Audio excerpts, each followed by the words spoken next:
Okay. This one's headline is read entire profile before you message me. Thank you. That's typically a good sign when people don't understand. I mean, okay, first of all, let's see how long this is. You expect me to read it's not like a novel, but it the fact that you expect a guy to read all of this before messaging you is just you don't get how it is for guys. Okay, guys have to message tens of profiles to get one response. And typically then it's like a hey, of course we're not going to read the profile thoroughly. No one has time for that. And plus, I'm going to be honest with you, it doesn't really significantly increase the response rate to craft an answer. I mean, maybe it definitely increases it, but energy return on investment, I just don't have the time it takes to put it in. I mean, if it's like a 20% increase, but it takes twice as long, why would you do that? Like that's not good energy return on investment. And it's like, you just don't seem to get it. Like you feel like you're entitled to have a guy read everything before they message you, but to say that just means you're out of touch with how it is for guys on these sites. That you think they have enough time for every single profile. Okay, let's read it. First and foremost, I think it's safe to say we should be upfront and honest about our intentions. Please refrain from any conversation that involves sexual fantasies and sexual endeavors. I'm not interested.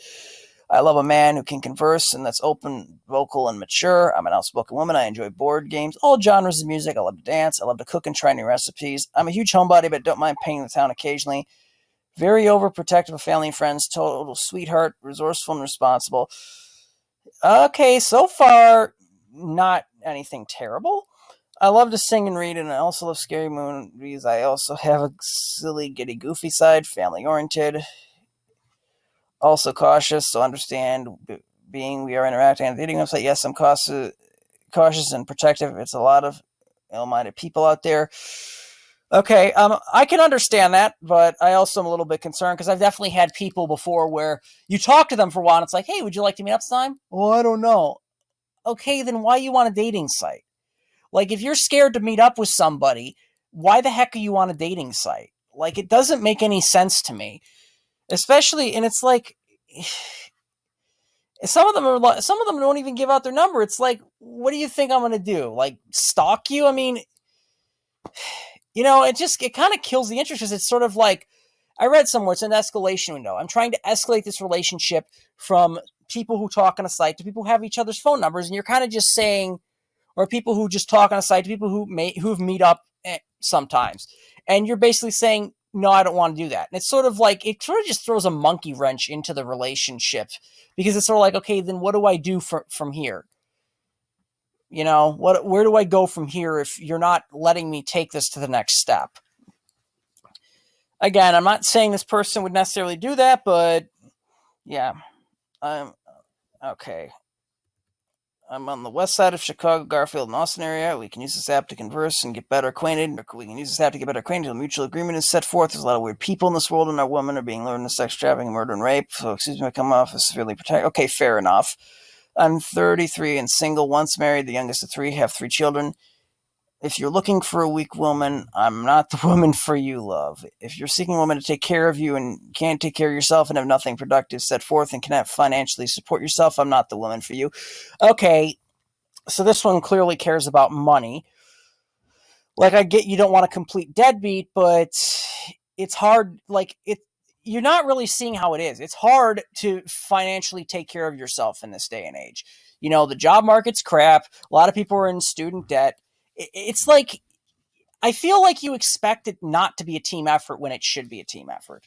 When you're in a relationship and one person's struggling financially, the other person should step in and give them a hand, and then they should return the favor when you're struggling. But I feel like you just expect the man to be well off and you're just going to come along for the ride. I don't know. Like, maybe I'm looking too deep into this, but this person definitely seems to value money a bit more than I think is recommended. I'm simply looking to find someone who values the simple things in life. I don't live or look for validation in family or friends. I'm my own woman and know what I want in life and in a friendship, relationship, and a union. If you have a violent background, I mean, I don't live with an ex, your mother, I am not the woman for you. Okay, yeah, so I actually was kind of right on that, wasn't I? If you live with your mother, okay. As I said before, do you understand that in this day and age, people moving out and getting their own house and apartment is much harder? Inflation, wages not keeping up with it, student debts, the job market just being garbage. It's like you don't understand that moving out doesn't necessarily mean that the person isn't trying. And the fact that you equate that with success in a relationship, I'm worried, like, even if I had those things, what would happen if suddenly I lost my job or I got injured and had to move back into my house? Are you going to stay with me or are you going to leave because I'm not good enough for you anymore? These are questions that I should not have to ask, but I am asking them. And I think that the fact that you brought it up twice kind of makes me really have reason for concern. It's not like you just said it once in passing. You said, I'm looking for someone who can take care of themselves and someone who doesn't live at home. It's like, okay, you mentioned this twice. And the violent background, I mean, what does that mean? Like, I guess if it means that you're an abuser, I don't want you, that makes sense. But if you... I don't think it's fair if you're referring to the family environment, which is something that someone cannot control, like Caillou. I know people watch it, like, if Caillou had what Boris did to him held against him, that's not fair. It's not fair to have someone's family environment held against them. What's important is who they are and what they call, and at the end of the day. If you're a gang affiliate, I'm not the woman for you. If you do not have anything productive going, such as work, school, I'm not the woman for you. Okay, literally you just said the same thing. Financially independent, doesn't live with their mother, needs some product going. That's basically the same thing. You just want someone who's got everything perfectly together. And I don't know, I don't like that attitude. If you're looking for Jordan wearing ghetto, keep up with the Jones type female, I'm not the woman for you. I hope you got a chance to read my profile. I got a chance to read it, and it gave me a chance to realize you're probably not the girl for me, woman for me, whatever. Clearly you seem to be a little bit more focused on business success than what's really important in this world. Loyalty, emotional support, decency, empathy. I feel like you just don't see that those are important and that money really at the end of the day isn't the end all cure all.